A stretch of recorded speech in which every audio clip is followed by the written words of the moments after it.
Today I'm going to show you how to set up the Canon 70D for shooting high quality video.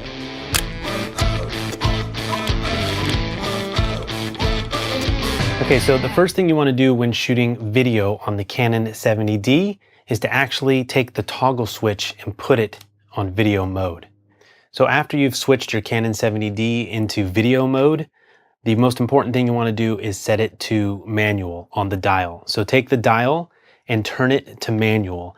Any of the other settings on the dial besides M for manual will actually make the camera function in auto mode, and you don't want that. So the first thing we want to decide is resolution and frame rate.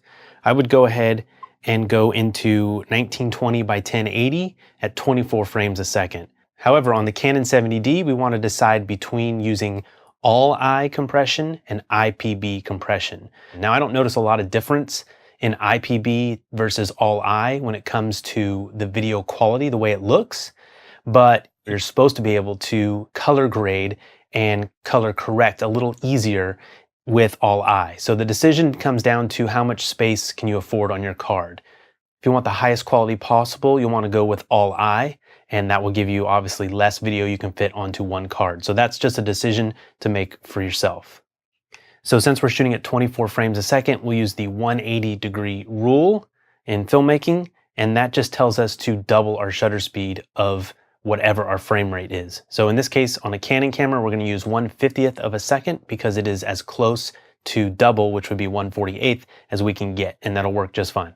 So the aperture is one of those things that you can change. The shutter speed and the frame rate is something that will stay constant for the most part unless you're doing something more advanced.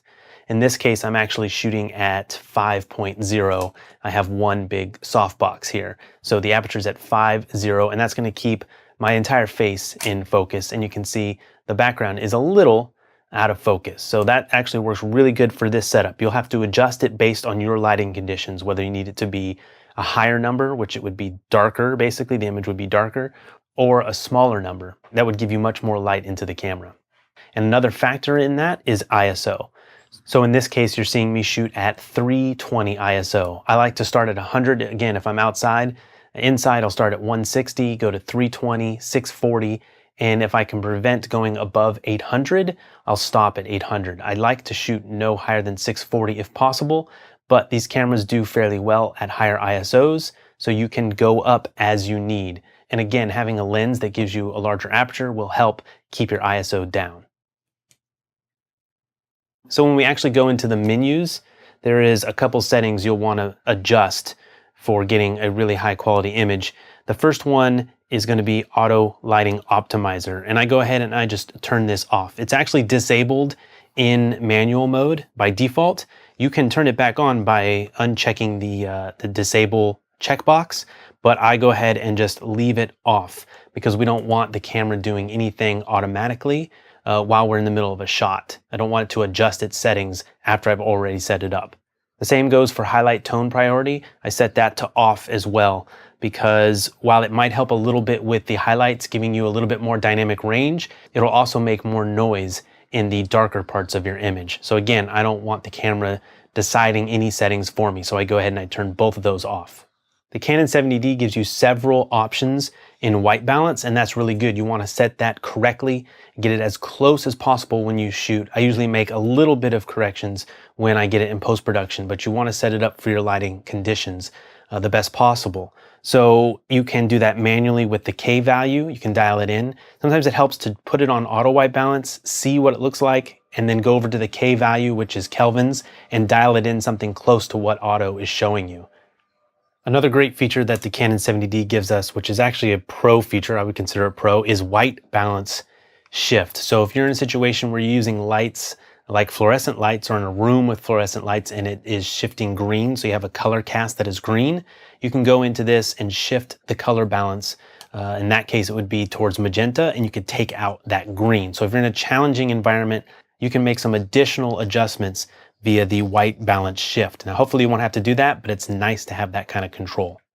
After that, we do have manual control over our audio. So if you are using a microphone that is connected to the camera, you want to go ahead and set those up properly with the manual controls and leave it on manual so the audio is the best that you can get it. So it all depends on what kind of mic you have attached to your camera, but go ahead and set those via the manual controls on the audio. And the amazing thing about the 70D is that it keeps the audio meters on the screen at all times. So that really allows you to see your levels. Like in a situation where I'm sitting here recording myself, I can see the audio levels and I can make sure that A, I'm actually getting audio, and B, the levels are good while I'm recording.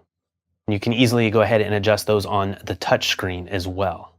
So picture profile is going to be something else you want to set up. It's mostly a personal setting, but for me, I like to do neutral and then dial those down, or even standard and dial those down.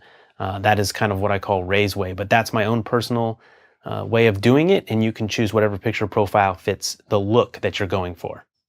When you're adjusting the aperture, you'll use the dial on the back to actually do that. And for shutter speed, you'll use the dial on the top. If for some reason you can't adjust the aperture, it's not working, then make sure that the little lock toggle switch is actually off. It's not locked, because that will lock your aperture in place. Another important thing to note with the Canon 70D is the Wi-Fi needs to be off in video mode. So make sure you turn the Wi-Fi off or it won't work in video mode.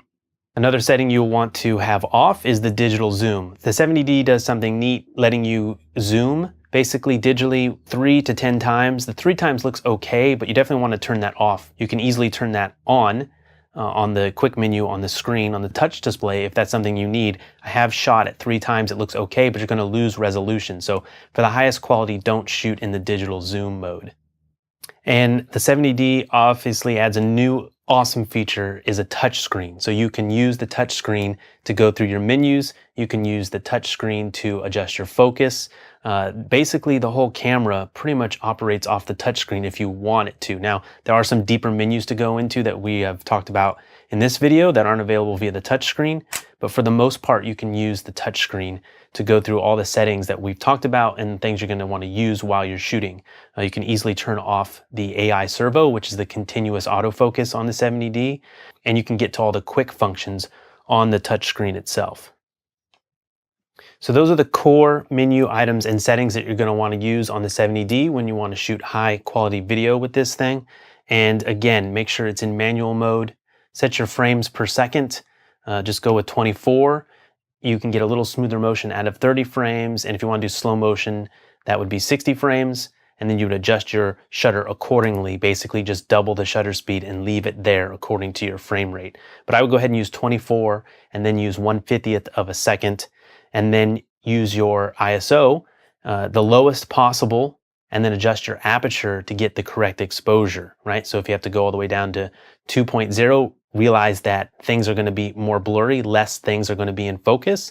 So if you need more things in focus, you want to use a higher aperture number and adjust your ISO up the scale, like 320, 640, or 800 to get the proper exposure. You just need to adjust those two things, and the relationship to each other just depends on how much you want in focus and the compromise you want to make for the noise in your video with the ISO. So adjust those based on your lighting conditions. All right, I will see you next time. Today we're going to take a look at the Canon 70D video, specifically the video. Today I'm going to show you, that's good enough, complete. Today we're going to look at, today I'm going to show